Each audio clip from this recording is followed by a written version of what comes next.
Hello, and welcome back to day 3 of Revive and Reboot. We have had so much fun this week with all of you and all of our special guests.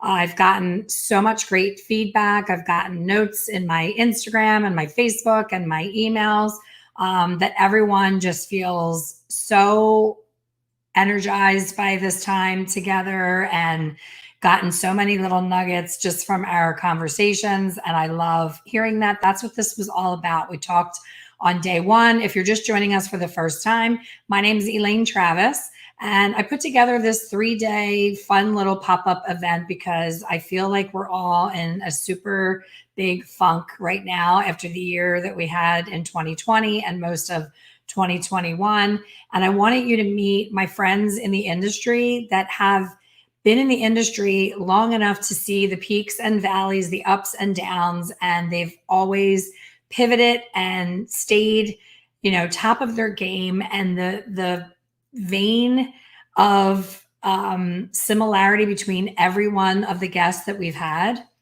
is education, bar none. Being an educator and also receiving education. So, my guest this evening was part of last year's revival. When she said yes to me, it was like a career changing moment. I tell her all the time, I flew home from a Bermuda trip a day early because she was going to be in Philadelphia, and I packed this linen suit that was a wrinkled mess, and I had to go to a clothing store and pay someone to steam my outfit and change in their bathroom because I literally went from the airport right to her event. And I have to say it was worth every single step of working around my schedule to get to her. And she has never, ever, ever disappointed in anything that she's ever done. She never does anything halfway. She is something, for all of us to aspire to as far as her work ethic. She is just an absolute gem and a gift to our industry. And I am so excited that she's here with us tonight. So, little housekeeping right before I bring her on is there's been a lot of questions about the prizes. You need to click the link so that we can put you on the wheel. When I'm speaking to you and when Vivienne comes on, when we're on here, we can see the comments, but we can't always see the names. So we can't add them to the wheel while we're on here. So in the beginning, we're going to give prizes for people who are here live that are part of tonight. And then at the end of tonight, please stay till the end, because at the end is when we're giving away the big prizes to people who have been here every night live and have been engaging. So comment the whole time that you're on here so that we know that you're here. Ask questions. When do you get Vivienne MacKinder in your living room, your, backyard, wherever you are right now? To have her this up close and personal is truly a gift. So I am going to bring her on now. Hello, Vivienne. Hi. How are you? I swear you get younger every time I see you. Now you're all swept back off your face and all glowing.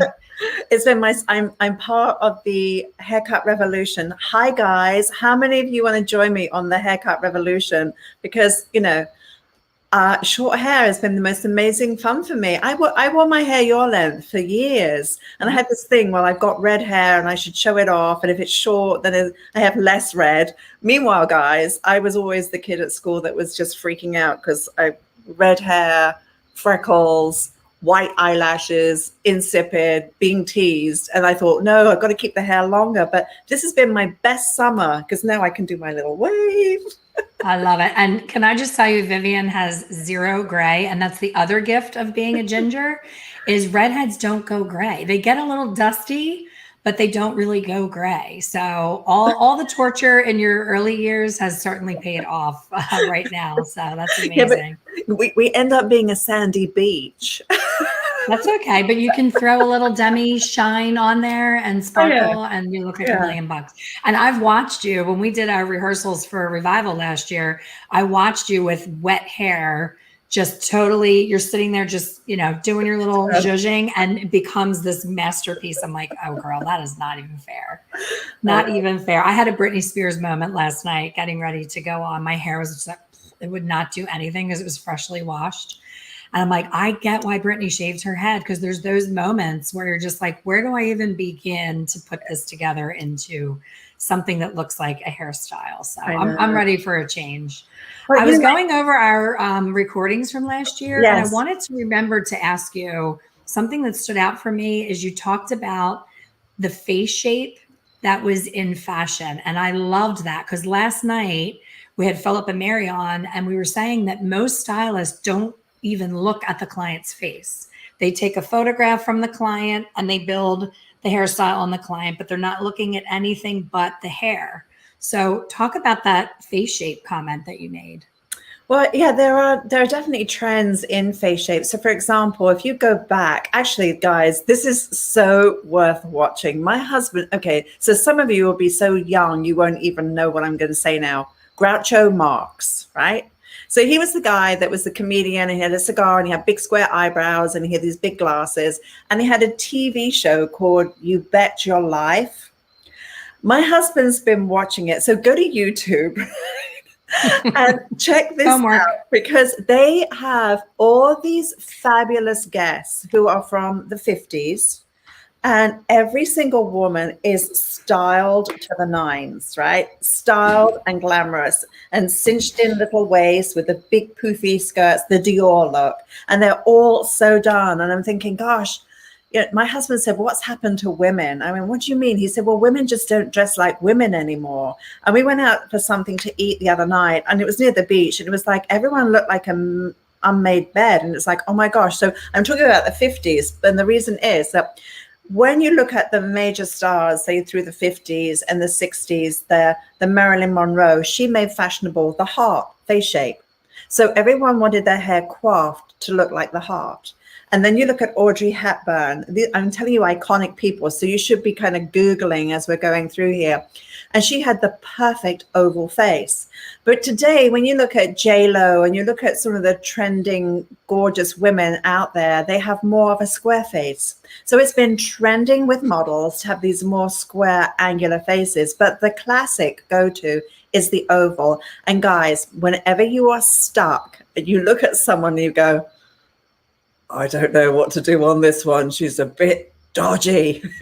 When you have one of those moments, just go to oval. You look at their face and you go, how do I make it oval? So whether you're coloring to face shape, which you know I love to color to face shape, as well as cutting and styling to face shape. That's for me the game changer. So yeah, we need to pay more attention. You know, my favorite thing to do when I meet someone who I've never worked with before is the first thing I'll say is, before we talk about your hair, I just want to look at your face. And then I'm quiet. Then I say, I'm just going to take your hair away from your face so I can really study it, because whatever we do, I want to make you more gorgeous. And I need to know how you see gorgeous, right? What is that to you? And so I take their hair away from their face, and then I start to like move it around, and I put my hands there. And sometimes I look Vogue. I go, okay, how does it look if we have a fringe? How does it look if it's this way versus this way? What is it like when we do this? What is it like when we do this? And so we do all of this sort of voguing around the face just to show them what happens when we close, what happens when we open, right? So to me, that's a very important part of the conversation. And then one silent, because I think in a consultation, you're selling information. And if the word selling bothers you, just think about serving, because we serve, we give. And if you can be an authority and you can say, right, I want to talk to you about your face. I want to make sure that whatever we're going to do is going to balance, because, oh gosh, isn't that lovely that you've just given me this lovely picture on here, and it's nothing to do with you, right? She is, you know, whatever. You know, this is a funny story. I'll tell you this real quick before your next question. So guys, I see this gorgeous black outfit on some website. Now, the girl who's wearing it is 19 years old. And it's got a little bit of lace here, and it's black. And I thought, well, for on camera, that's really, really nice. So I buy it. I'm very excited. I put the dress on and I walk in to show my husband, and he goes, And I think, this is not good. I said, what do you think about my new dress? He said, well, you look like an old Spanish woman going to a funeral. Just what you were going for, right? Totally. Totally. I was thinking, how did I take that dress that looks so gorgeous on a 19-year-old and turn it into old Spanish woman going to a funeral? So lost in translation, right? And so many times when the client shows us a photograph on their phone, it gets lost in translation. And I am guilty. How many guys of you relate to this? You've done a look on someone, you've posted it, and someone brings you in the picture that you did, and now they want it, and you can't even do what you did again. That's happened to me a lot. Well, that's because you're iconic and all your work is out there. That's amazing. And I think too, a lot of times it happens with color where a client brings in a photo and their words don't match the photo. They'll say, I don't want any red. And I look at the picture and I'm like, it's clearly reddish brown. Like there's very much red in there. So a lot of times it's the placement and the look that they're going for, but not necessarily the color. So I always teach, spend way more time in the consultation before you even reach for a tube or a bottle or a bowl to do the color service, because you need to repeat back to them. Okay, what I hear you say is, and show them the picture and explain that while you say you don't want red, this is very red. Oh, I don't want the color. I just want the style, and then you get it out of them. So same with hair cutting. I mean, you don't have to say, it's not going to be flattering on you, but the way that you were doing that with your hands, showing them. I got so much inspiration from your clip-in bangs. I went to one of those, stores in the mall that has the little fringe things in all different colors. And I thought that's such a great idea, because when people have a Britney Spears moment where they're platinum blonde and all of a sudden they saw the Kardashians last night and they want to be Kim, I pull out those pieces and as soon as I put it in front of their own face and not Kim Kardashian's face, they literally leap out of the chair. Oh my gosh, no. And I'm like, okay, that was much better to see that and not do the whole thing than to have, and how many clients go for what they think they want and then call for a redo where we gave them what they asked for.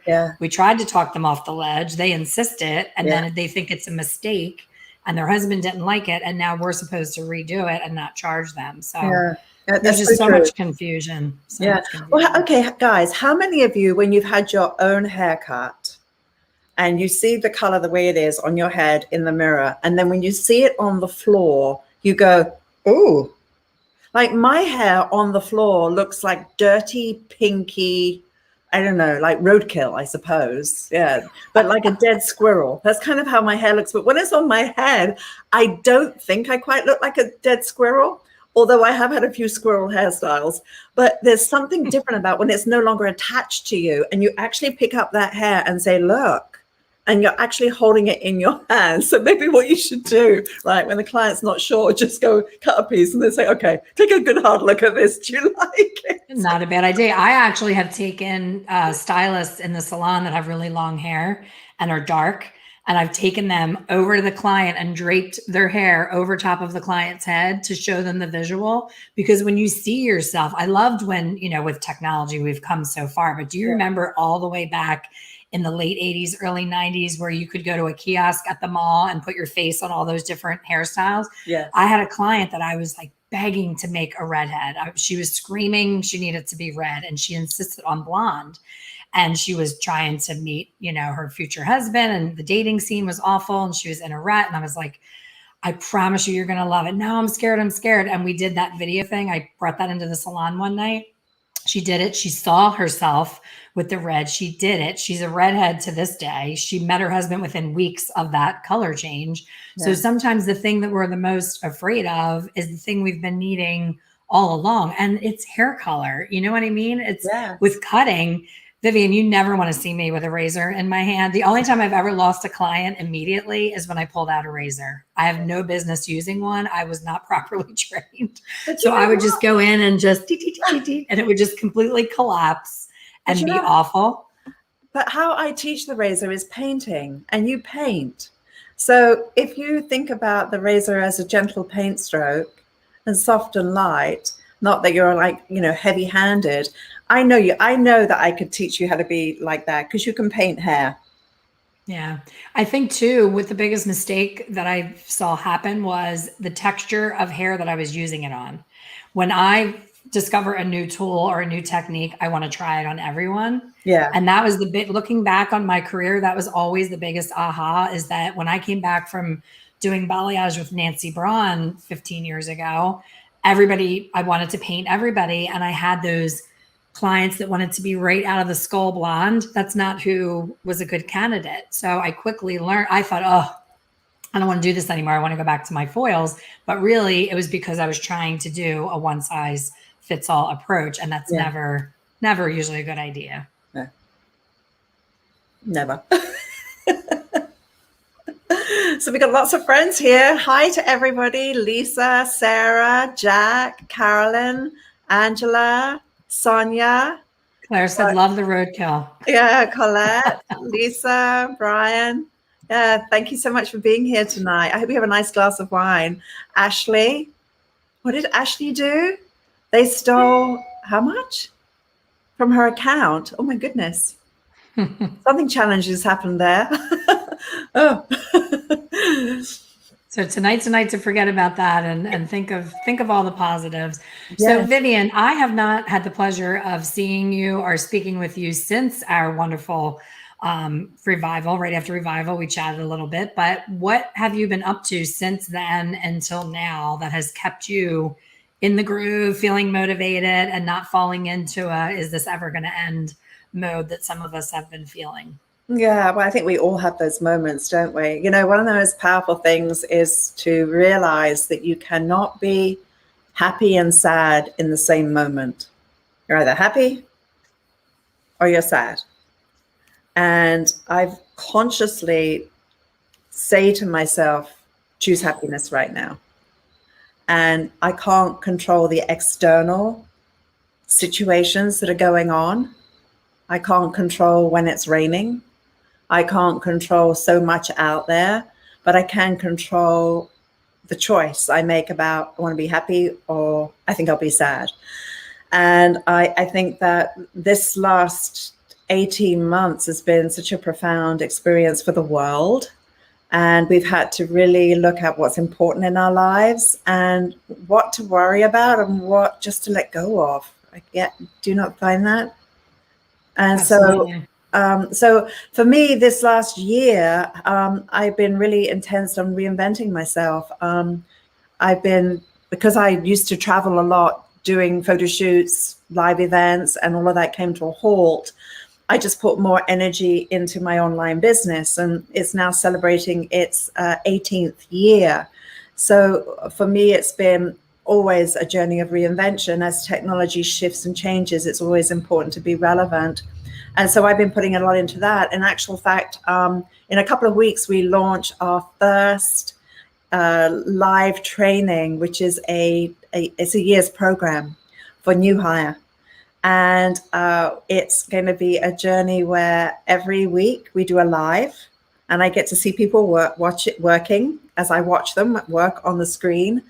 And we're taking them through an entire course in hair cutting. Because as you know, many people are wearing their hair longer. Our industry has been absolutely celebrating color, which we all love, love, love. But there's a lot of hairdressers out there that are really a little nervous of cutting hair short, or they're stuck with one way of cutting long hair. So I decided to put the program together. It's got animations in it. It's got these cool things. And so basically, it's a year's program. We launch it in October. And in actual fact, I'm doing a webinar on Monday afternoon, all about it. So if you want to join, please do. So I've been focused on how do I help salon owners build their salon team.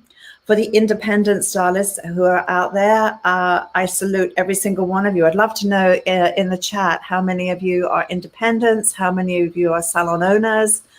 Do we have any students here? Because no matter where you are within the range of your physical space, I I think we all are looking more now than ever before to mentorship, to being led. And I don't know whether you guys relate to this. We've got solo, salon owner, independent. Oh, a new stylist, great. So we've got a lovely mixed bag here of talent, which I love. Maria's independent. Gosh, lots of wonderful independents. So I know that when I'm by myself, I still need that inspiration. I need that motivation. I need direction. What I have noticed, and the reason I know this is because when I first came to America, I was very sad. I had lost both of my parents, so I was grieving, and I was in a foreign country. It was the perfect storm. And this is going back over 20 years ago. And so I thought, well, what does one do when one's terribly sad? And so I thought, well, I'll go to the library and I'll see if I can find a book on how not to be sad. And so I found this great book by Louise Hay. Has anyone heard of Louise Hay? Love Louise Hay. It's wonderful, wonderful. So I started to read these books, but I'm reading them, but I'm not applying anything I'm learning. So I then get the next book and the next book and the next book. And back then there weren't that many books on self-awareness and self-development, but whatever I could find, I found. So it's not like today there's thousands of books out there. But I realized one day somebody said to me, Viv, you're reading all these books, but I don't see any difference. And I went, no, they're not. That's why I keep getting the next book. He said, well, have you ever tried to apply what you've learned? I went, oh, that's a good idea, right? And what I'm seeing is that happening today where people are binging 100%. on information. Yeah. Binging. It's like when we watch these miniseries, we don't watch one in an evening, we watch 5, which is totally fine. I'm all about that. But we binge and we hoard information, but we don't apply it. And until you apply it, you have observed, you don't own it. So you can know it, but doesn't mean you can do it. Then that person sits in your chair and it's the perfect opportunity to do that look that you vaguely remember because it's crowded out by 30 other images you saw as you scroll through 20 Instagram feeds. And then you go, whoa. And then you go, well, I don't know whether I can do that. Oh, running out of time. Well, I'll just do the same old thing. And so what happens is we don't grow. So having said all of that, this last year has been about simplification, working on my content, animating everything so it makes it simple, clear, and simple, easy, understanding pain points. I've been doing a lot of work around consultations, around developing a sense of style, shifting from groomer to a designer, shifting from hair cutter to a designer, shifting from a colorist to a color designer. So it's not just packing the head with foils, it's designing, it's opening, closing, and it's knowing the why behind what you're doing. So I have traveled, not at all, and I used to be on a plane almost every week. I lost about 85% of my business. And I'm building it back up again. So it's been great to be home. And so I'm looking at the things that have been good. And yeah, so it's been a great journey. But I think the most exciting thing is we've done 2 things. I realize in our industry, we've got the people who are so busy that they just can't take any more time to look for information. So they just don't bother. And, you know, when someone goes to a website or looks through a feed and they see so much information, a confused buyer doesn't buy. So whether you're buying into an idea or buying into a concept, a confused buyer does not buy. So it's simplifying. So I created a product called Viv Unplugged, which is literally every week we show something new. So it's like a little club, 1 video every week that's new, which is very exciting. And so that's quick, easy, done. I curate what's trending. And then we have this huge course to really, really help stylists who either never learned it in school or they are trying now to pass on that information. And this is an amazing statistic, guys. With cosmetology students graduating from school, after 24 months, 80% will have left the industry. 80%. And so I'm talking to salon owners who are saying that they can't find help. Yep. There's a shortage. And what's genius about what's going on is everyone I talk to are very, very busy. It's the perfect time to start upping your price and upping the experience and extending the length of the appointment so that we are not rushing anymore. I think if nothing else, it's about quality in our lives. And if you can up the value, I'm taking a course right now, and it's a really powerful course for this next year. And this person who I was speaking to, in his business, he does $1 million a month. Wow. Right? And so I showed him around our industry, and he said, the worst thing about your industry is that, he said, you hairdressers don't value yourself. Mm-hmm. And he said, I've never seen an industry so underprice themselves. He said, why is that? And I said, I think it's fear. I think it's lack of confidence. And I think it's lack of education, because I think there's a lot of super talented hairdressers out there who are so good at what they're doing, and they don't believe in themselves.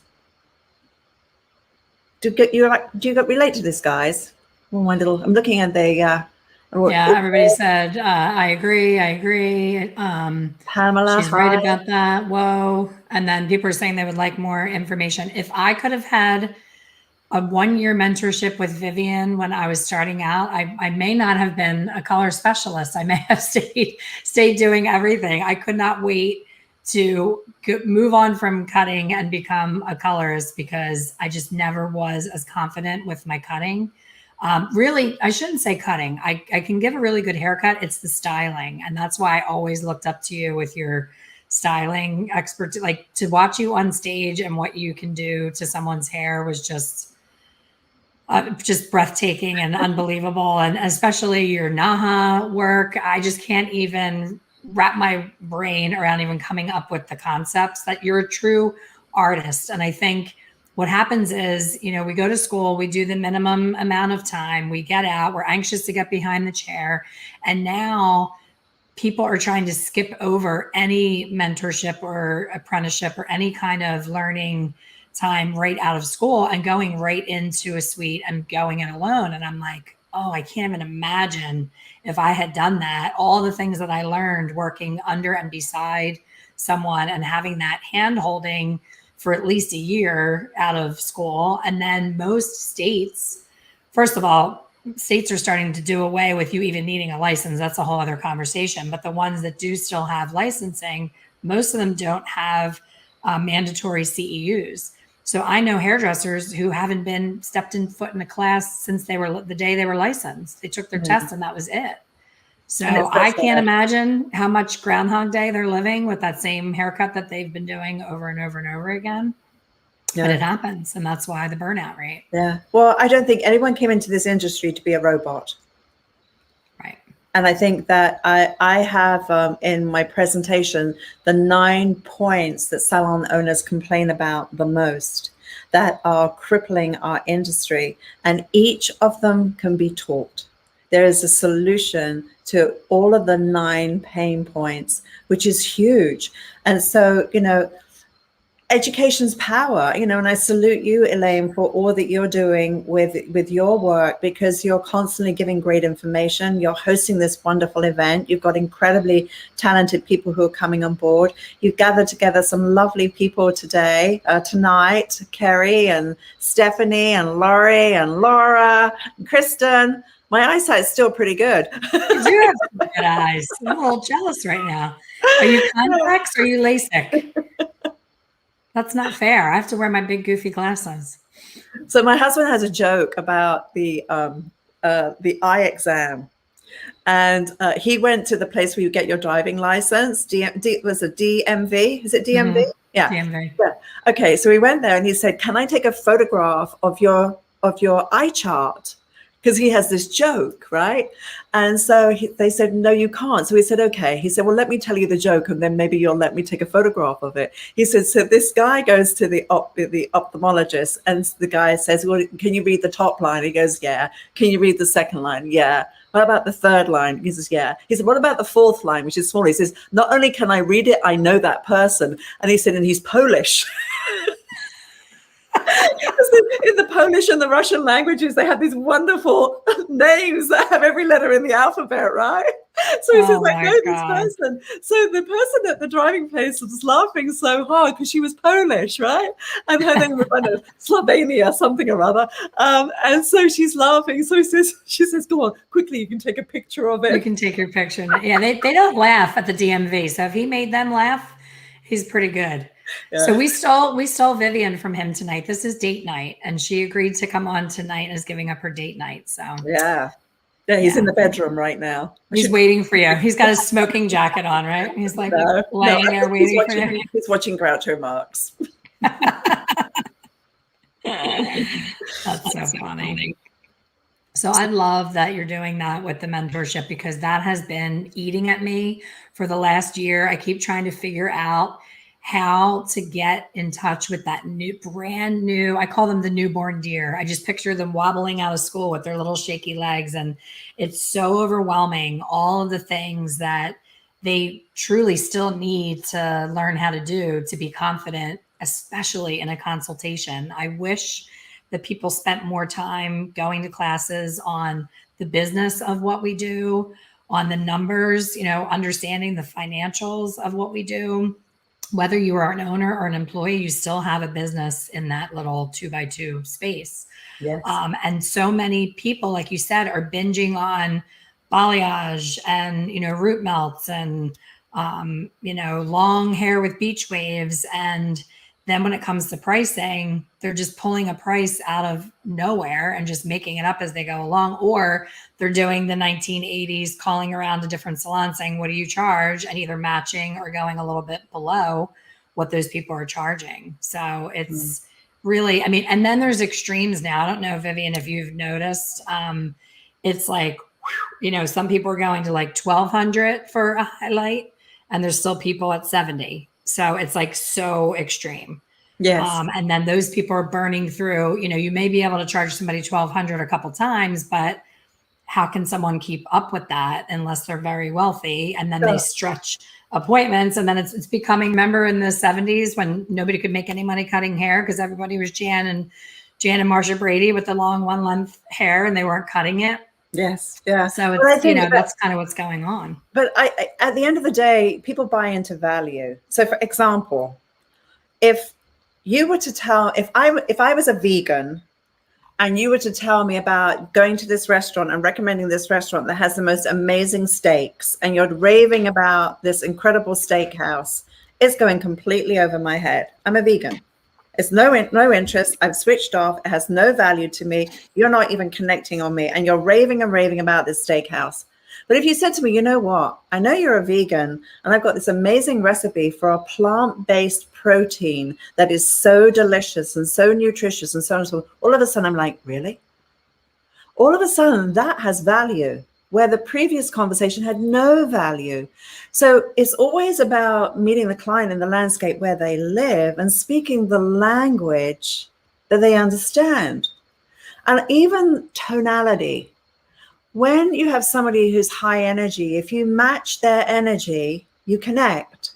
And if you have someone that's slow energy and a very soft energy, and you match that energy, you connect. So there's so much that we have to understand about not only what we say, but how we connect, because we're talking about value, and how we serve that value through is so important, because every person who sits in our chair has a pain point. And they will either have internal objections as to why they can't have it, or external. So the internal is like, I don't think I'm pretty enough, or it won't look good on me. It's a belief system, right? The external could be, well, my husband won't like it. I don't have time for it. I don't have money. But there's always objections, internal and external. But we have to talk to them about the solution.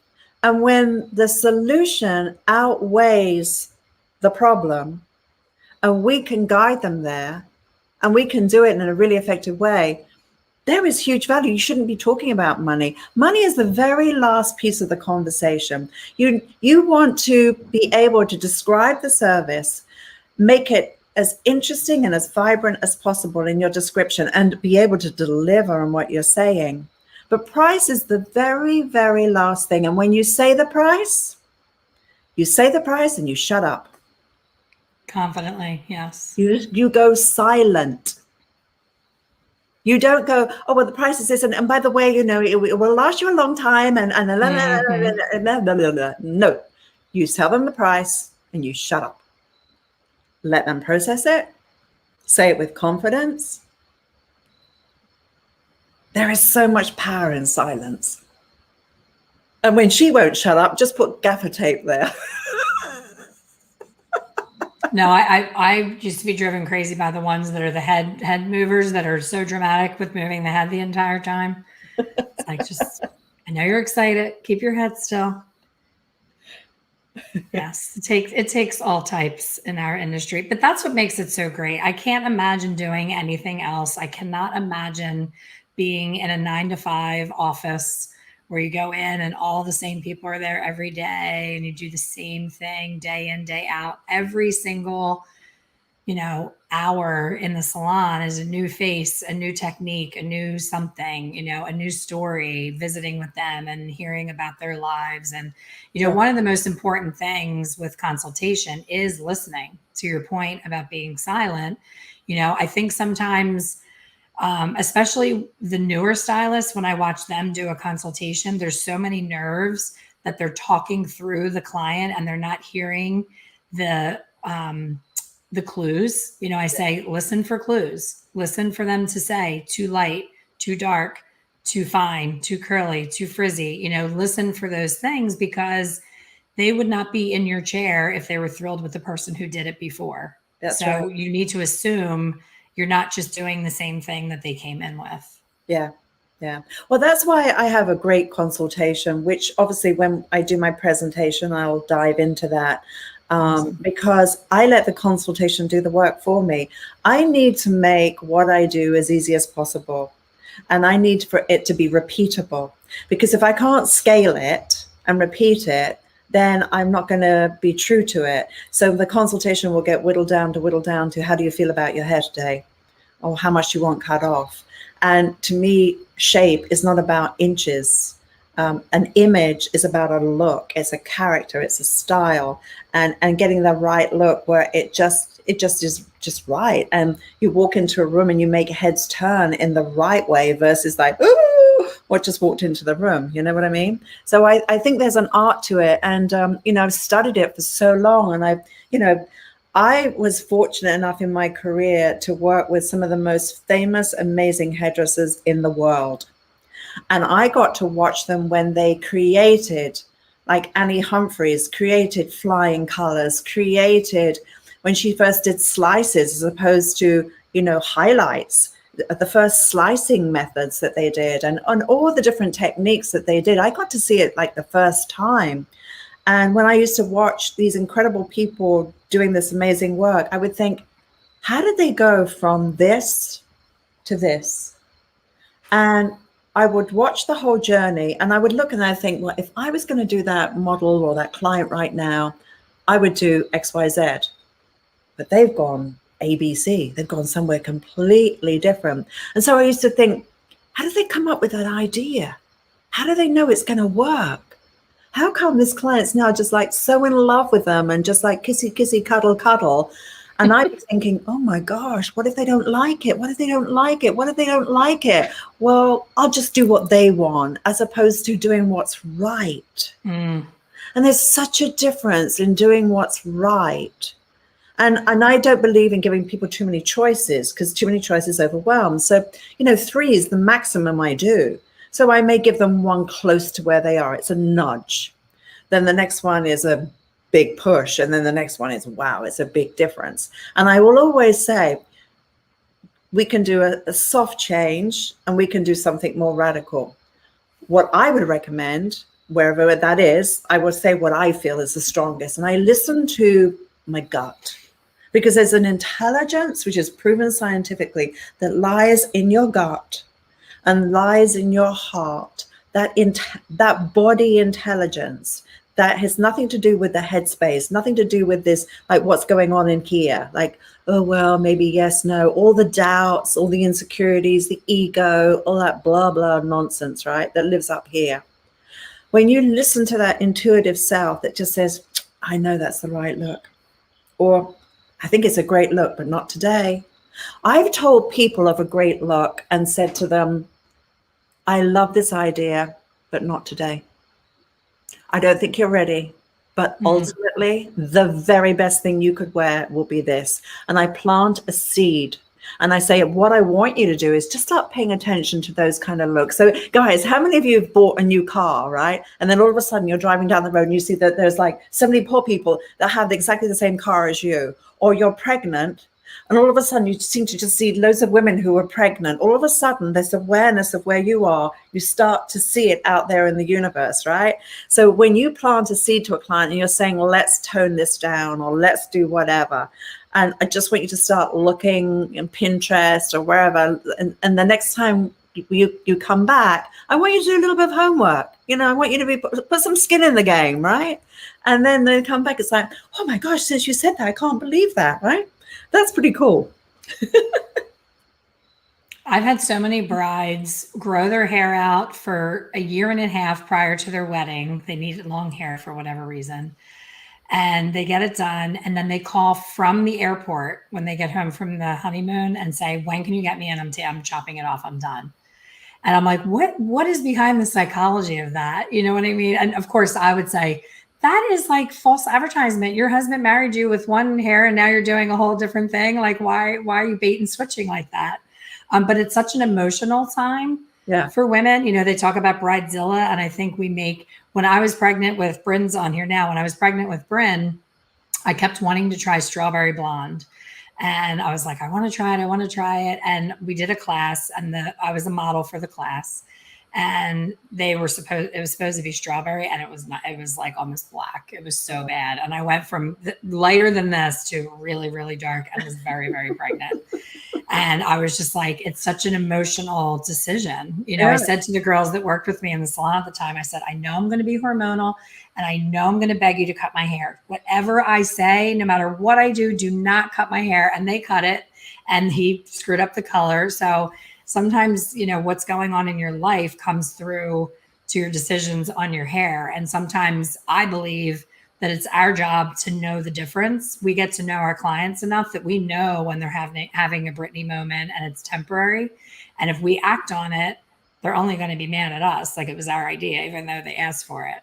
Well, you know what they say, change comes from inspiration or desperation. Yeah, very true. So what has been your biggest thing that turned out that you never thought would turn out? Like if you were on stage doing something and you took a risk, you know, just trying it out, and you're like, please, Lord, let this work. And how did it turn out? Or did it turn out? Or was it a bigger lesson if it didn't turn out? Gosh, I'm a pretty good risk taker, but I'm very calculated in my risks. So there's a lot of things that I try, and I do think, gosh, is this even going to work? But you know what's fascinating is that if there are big picture people, big picture thinking, and small picture thinking. So detail versus the big, right? A lot of hairdressers, from me observing them over the years, tend to get sucked into the detail of how it's going. And if any of you have ever been to one of my workshops, or if you're watching in my content, you'll always hear me say, step back, use your mirror. Your mirror is a tool. Work into your mirror, because if you design this way, this is how the client sees herself, right?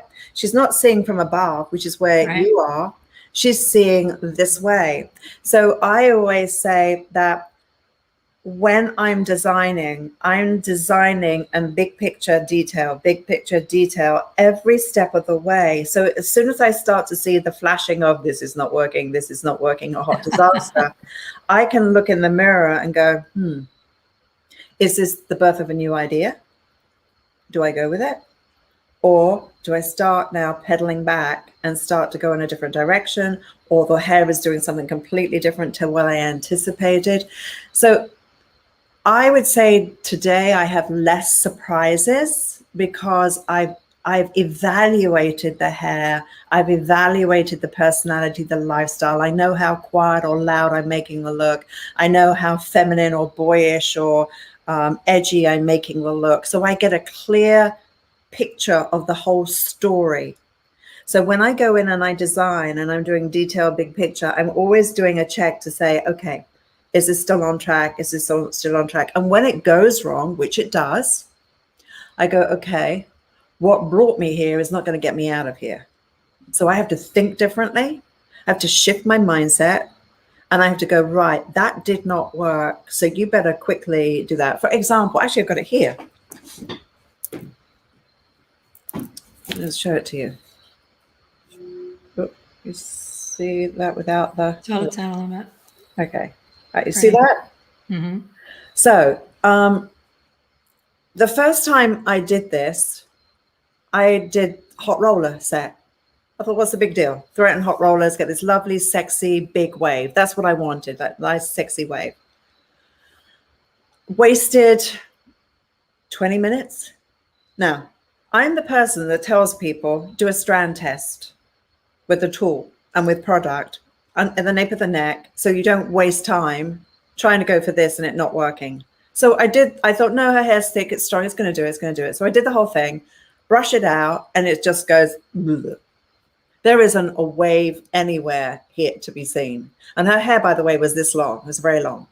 Mm. So I go, oh, that's not good. So I just lost about 45 minutes. So that's the first meltdown. So there's a conversation in the head. Oh my God, it doesn't work. It didn't work. Right. So it's like slap, slap, slap, slap, slap. Right. What you going to do? You're not going to do another roller set. You're not going to do another roller set with stronger product. It did not work. So I get out the curling iron and I do a barrel curl set. I waste another 20 minutes. I take the hair down and I think I'm going to get this amazing wave, tuck the hair underneath to get this look.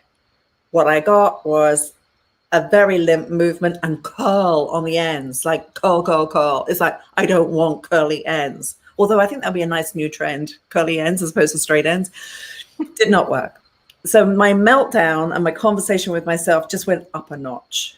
And everyone's looking at me and it's like, oh, this is so not working. And I'm on studio time. So if we go over the 8 hours, we go into time and a half on everybody, the model, the photographer, the studio. It gets to be really expensive. So I just have wasted a huge chunk of time. So I think, okay, so that didn't work. So then I think, all right, okay, Marcel wave. Ooh, how many of you think Marcel wave? How scary is that? And I couldn't remember the last time I Marcel waved. Exactly. Right? So you know what they say, if you don't use it, you lose it. It's true. So I go in and I start to Marcel wave this, and I Marcel waved it and it worked. And I tucked the hair underneath and it was like, oh, thank goodness. And I was so cross with myself, which was another waste of time, because it didn't work the way I thought it would work, but eventually it did work, right?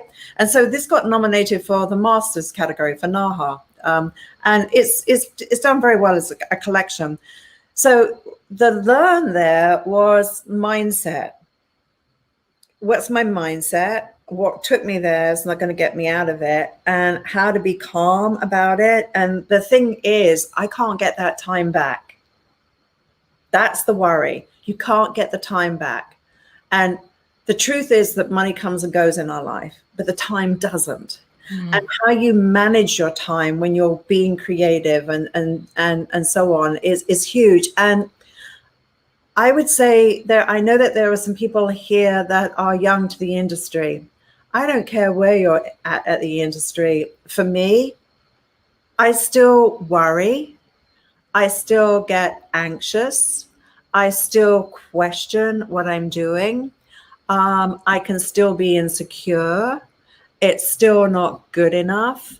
So when you want to do your very best and your finest, you're always going to have questions about it. And ironically, I did a series called Hair Heroes, which is on my website. And I took some of the most famous, iconic hairdressers in the world. I interviewed them. I asked them to teach me something. So it's hysterically funny because I've got Danilo, who does Gwen Stefani's hair, done her hair for 20 years. He's teaching me how to do the Gwen Stefani look, right? And it's so much fun. And I have this great master teaching me, which is totally cool. Every single one of those iconic hairdressers said the same thing. They have a passion. They're obsessed with learning something new. They're obsessed with doing something better than before. I would say most of them don't ever feel their work is good enough. So is this just the curse of being a hairdresser? I don't know. What's with that, right? So don't feel like you're alone when you have that moment thinking, oh God, that wasn't good enough. Because we all go there. The thing about it is the mindset to say, right, well, what will I do next time? Because I think if one thing, Elaine, I've learned from COVID is, okay, so there's a problem, slam. There's another problem, slam. Here's another problem, slam. Here's another problem, slam, right? What I've learned is to go, what is the problem? How are we going to fix it? And I'm quicker at fixing problems now than ever before. Much, much quicker. Where before I indulged in my pity party, all of that nonsense, right? That so doesn't work. So yeah, it's a mindset. And when you have that mindset to win, it's different to a mindset to losing. You just have to watch Rudy, those kind of movies. I still cry at Rudy. I could watch that 15 times and still bawl my eyes out. How much, though, Vivienne, do you think that there's a certain amount of natural talent when it comes to a Naha type thing where it's so outside the box and so creative? Do you think that that can be taught, or do you think some people have more vision for those kind of things than others do? I think some people just have a natural flair for either oddity or a self-expression that is out there. But you can teach somebody how to look at an idea and translate it into a new form. That's called a creative process. So I could say to you, let's walk around the room, and there could be a tassel, or there could be fringing or feathers or flowers, and you could just say, okay, what makes that interesting to you? What is that color combination that makes that fascinating? And how could you introduce that into a haircut and make it peekaboo, or make it like moody, so one side does one story, one side does the other story? How could you do all of those things? So I think the creative process is, you've got to slow down, because when you slow down, you have time for an idea to come through and start to marinate. And you can then start to ask, what if, how, why? And you can start to let it process, because you're giving it time. Ideas need time to incubate. You can't microwave. You've got to marinate.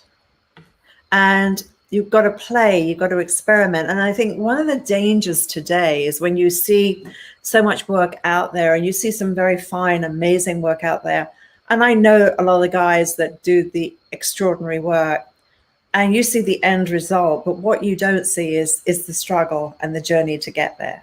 And if I was to tell you about some things that I've done that took like a week to create, or you look at a coloring technique that was 12 hours, you see the end result, and you can see it, in an accelerated speed, blah, blah, blah, blah, blah. And you can go, oh, that's so cool. And then you look at filters, and you look at retouching, and you look at it, it's like, it's not even realistic, right? And so we're given this illusion of it being so easy, and it's not. It truly is not. And I think, there are people out there making a lot of money from IKEA furniture. And I am actually sitting on a chair right now that is, the base of this chair is from the 1600s. And this chair came from a castle in Spain. And it's just extraordinary. And the craftsmanship, you can't see the legs, but the craftsmanship of this is absolutely extraordinary. So this is a work of art that I'm sitting on. This chair is a $7,000 chair, right? And I'm just sitting on it, right? And if I showed you, should I show you this room? Would this be fun? Yeah, I love the door. I was Okay. looking You at want to that see the whole what's time we're inside? talking. Yeah. All right. Hold on. Is that your red room of pain? Is that where hubby is with his smoking jacket? I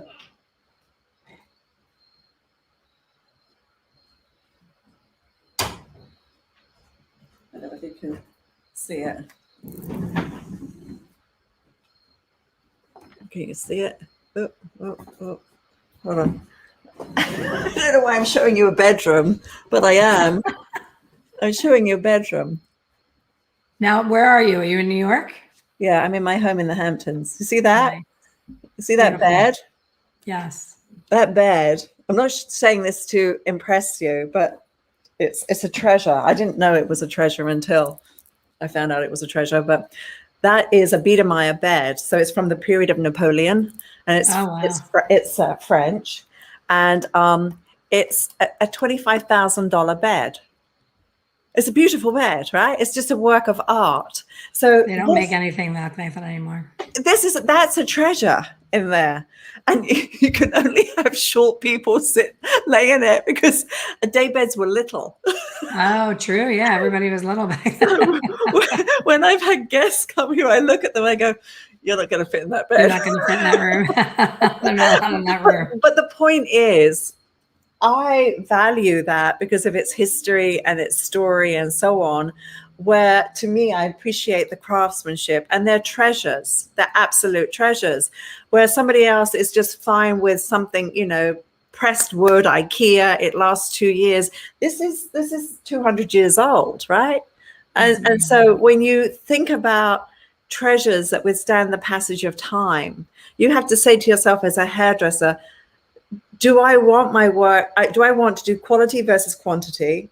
Do I want to do work that is just so exquisite that it stands out from the crowd? And it's not the IKEA. Now, IKEA is fine, right? I've bought IKEA. I get it. But it's not this. So I think you have to have that mindset of where am I comfortable? What am I doing? Because your belief system about who you are is going to be projected out there in an energy field, and you will attract likeness. So if you think small, you'll get small. If you think abundant and you think of incredible opportunities, all of a sudden it will happen. And I've seen it happen when I've worked with hairdressers, and I've said to them, if you could believe in you the way I believe in you, something extraordinary can be manifested. And then all of a sudden something powerful starts to happen, which is incredible. So yeah, so that's a little bit of advice. And the room looks really yellow because there's it's a yellow light in there right now. Anyway. So Teresa said, I sometimes feel like I'm not good enough in this career. What would you say to Teresa for when she's feeling like that?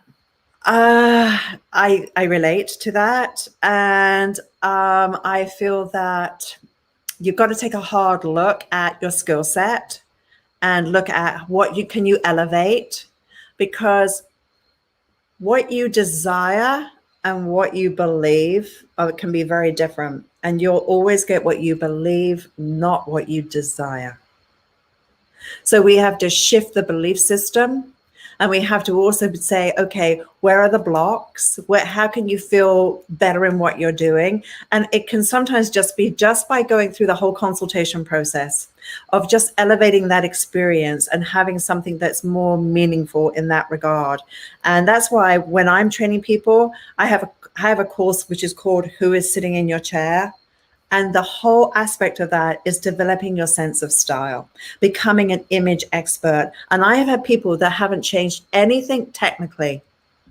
They've changed how they see what they do, and the outcome is elevated. And I've had people feel better about themselves, more confident, because when you do what you love, you will have more joy. But when you're doing something and you're not enjoying it, like if you ask me to do certain things in hairdressing that I do not enjoy, I would be sad. I don't have the skill to stand there and do a full head of highlights. I don't have the skill of repetition. I don't have the patience. I love to be able to say to somebody like you, Elaine, just do a whole head of highlights for me and I'll cut it afterwards, right? So you have to know where you're good and where you shine and where you don't. And go to where your passion is, because underneath that passion, you've always got to top it up with skill, more knowledge. But underneath that, there's your joy. I agree. And when I was in high school and they told us what book to read, I hated reading. I said, how can anybody like reading a book? And it's awful because it was a book I had no interest in. And now when it's something that I'm interested in, you can't get it out of my hands. Yeah. So it's the same thing in our career. I always say, if you feel like you're in a slump, stop doing the things that you hate doing and pay more attention to the things that you love and do more of that. And ask the people that you connect with to send their friends, because chances are their friends are going to be like them and they're going to be your ideal client and you'll do more of what you love. Yeah, because it doesn't serve us to have a limited thought process. It doesn't serve us. And we can't be our best if we don't feel our best. And for example, I do meditation, and a person who I love is Dr. Joe Dispenza. Oh, yeah. Love the man. So I've done his courses and I go through the meditation process, and we all hold on to things that don't serve us. So if it doesn't serve us, why take it around as unwanted baggage?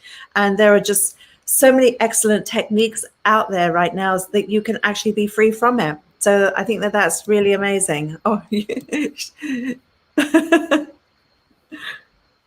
welcome, Teresa. Do what you love. You're so right, Colette. I love that. Christy said, I'm reading and meditating with Dr. Joe. Oh, yeah, I got to see the Hay House event. Unfortunately, I was supposed to see Wayne Dyer and Louise Hay at that event. And that's when Louise was sick and Wayne had just passed away. So I just missed the two of them. But Joe was there and there was a lot of really good speakers. Yeah, was the tapping. Yeah. But Dr. Joe Dispenza is absolutely extraordinary. If you want to shift and break through limiting belief patterns that can cause illness and dis-ease within your body, it's just extraordinary what you can do. And I've never been very good at meditating because I've got a monkey brain. I just bounce all over the place. And having a guided meditation, there's a meditation that he does. It's a walking meditation. It's phenomenal. You go in nature and you walk to this energy of this music and you visualize the life that you visualize the life you want to live. It's almost like living your life as though your prayers are answered. You are living it, and you've got to feel the emotion of it. So when we talk about reinventing yourself and getting excited about your future, you want to have that energy of that. You don't want to speak to the lack. You want to speak to the abundance. And it's almost as though you can starve out certain things. So like in a diet, if they say, right, cut out sugars, then you crowd it out with I don't know, we crowd it out with avocados and nuts and so on and so forth. So you'd be snacking on those versus your sugar snacks. So you crowd out one for the other. It's the same thing with this. If you crowd out the negative with the abundant thought process and you just choose this with consciousness and mindfulness, eventually it starts to shift. And it's so powerful, because I think the biggest challenge we have in hairdressing is what goes on in here. It's not the hands. I could teach anyone how to move their hands. I could teach anyone how to create and do beautiful things. What is challenging is the mindset here to get that shifted. And I say to a couple of my art team members when I'm watching the work, I say, you're designing with the handbrake on. You're doing beautiful work and you're not believing in it. Like, get out of your own way. I'm going to slap you. Because I was the only educator that slaps. No, I wouldn't. I mean, it's an emotional slap, but it's like, come on, you're good. And I've said to them, I've said several times where I want you to borrow my belief in you, because I believe in you more than you believe in you right now, because you're too close to the problem, too close to it. So I'm stepping back and I'm looking, and if you can see what I'm seeing, then you'd be, much more excited and so on and so forth. So yeah, our minds can play havoc with this. And that's why I believe you've got to have rituals in your life that are healing, whether it's a massage, whether it's some kind of sport, some type of hobby. Balance in life is so important. And today, every single person I speak to is overwhelmed and too busy. So we have the responsibility to start saying no to a lot of things. No. Edit down, not more, less, edit down. And I think that's really huge. And I just want to say thank you to you all for being here this evening. I'm sure you've all put in a full long day and you've graciously stayed this evening. And I think that's so lovely that you have. So thank you very much. And thank you, Elaine. Thank you. Hang on a little bit. We're going to give away some prizes. Have some fun. Oh. So I'm going to share my screen. One Chippendale. Yes, wouldn't that be nice? We're going to win a night with your husband, your date night. We get your date night next week. Mm. Oh, how cool is this? So this wheel is for people who are here tonight live and who filled out the form to be here tonight. That's the first prize wheel. And then at the very end, we're going to give away the big prize to someone who has been here all 3 nights and who has engaged and signed up for everything. We're going to give the big prize at the end. That is so cool. Simone Boutin. How cool is Simone, that? I know Simone was here earlier. Are you here, Simone? Give her a minute to comment. That is so cool. Simone, are you still here? Going once, going twice. Gone. Yeah, maybe she didn't hang in. All right, let's give it another spin. Oh, Simone, you just lost a great prize.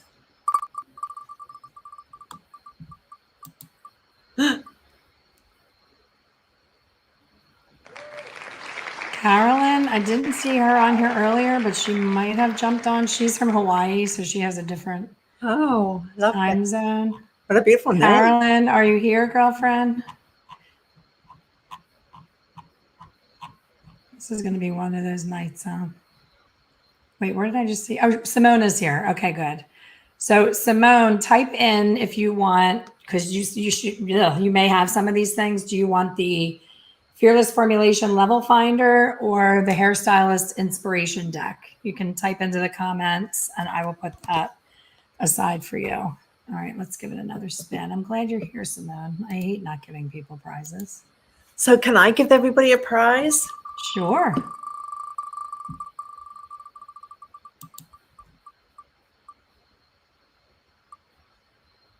Pamela Rose. Do you want to give her your prize, Viv? Can I give everyone a prize? Oh my goodness, of course. Could I? Yes. I've got 2 prizes I could give them. Shall I? Yes, you shall. I want it. I want whatever it is. Okay, so you'll obviously have to give us your information, otherwise I can't give it to you. But I just finished yesterday an ebook on how to be an in-demand hairdresser. So it's a really cool ebook. So I can send that to you all. And the other thing, I mentioned Viv Unplugged, which is where we do a video every week, and it's haircut, hair color, styling, and a Q&A. So that's sort of a session like we're doing right now, where we're sharing what's trending and so on. So I would love to be able to give that to everyone who has attended tonight as a gift from me to you for Viv Unplugged. So you can just check out my world if that is of interest to you. Awesome. Thank you, Vivienne. That's very generous. Very exciting. Very cool.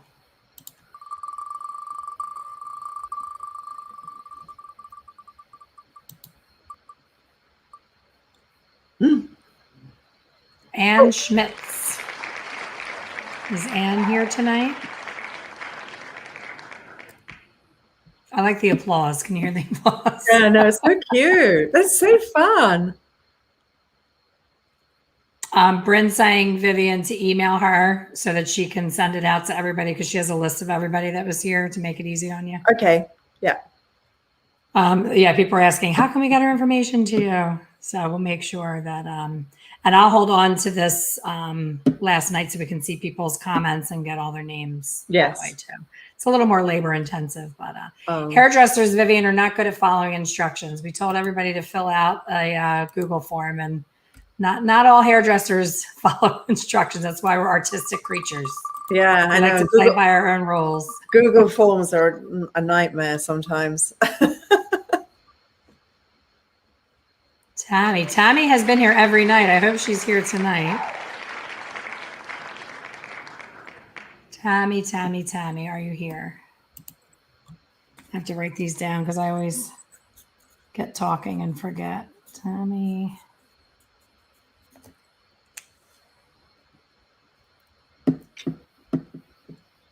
So guys, I would love to know, what is the big takeaway from this conversation tonight? What was your biggest learn, epiphany, or encouragement or inspiration? I'd love to know what that is from you tonight.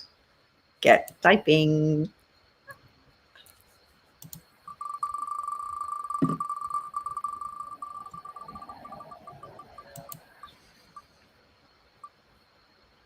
Lisa, I know Lisa's here. I've seen her commenting.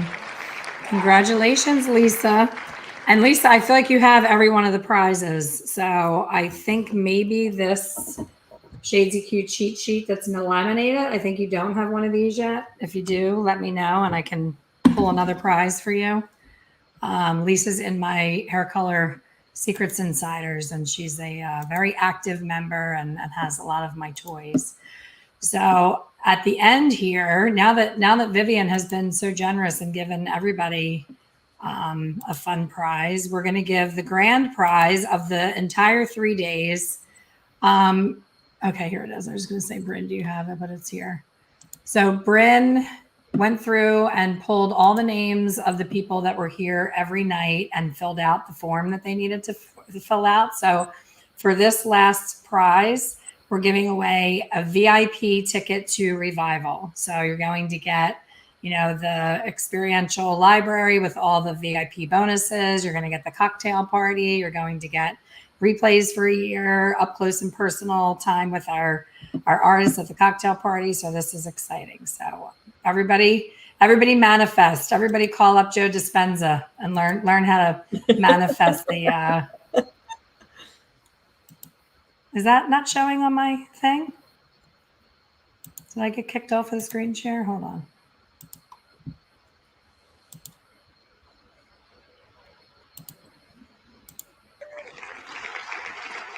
Sonia Hill, are you here, Sonia?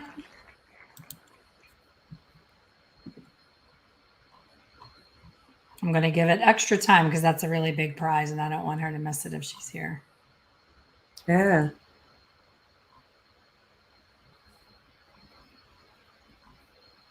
Yes, she's here. Awesome. Let me write that down. So congratulations, Sonia, on your free ticket to Revival.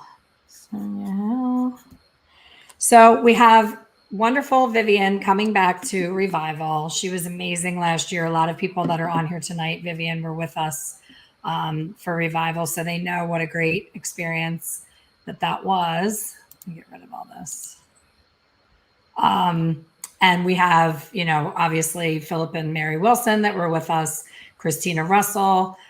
Some artists couldn't be with us live, and they're the ones that are going to be in the library of the bonus sessions. So not only are you going to get the live VIP experience during Revival, but there's an entire extra library that's the bonus for swag this year.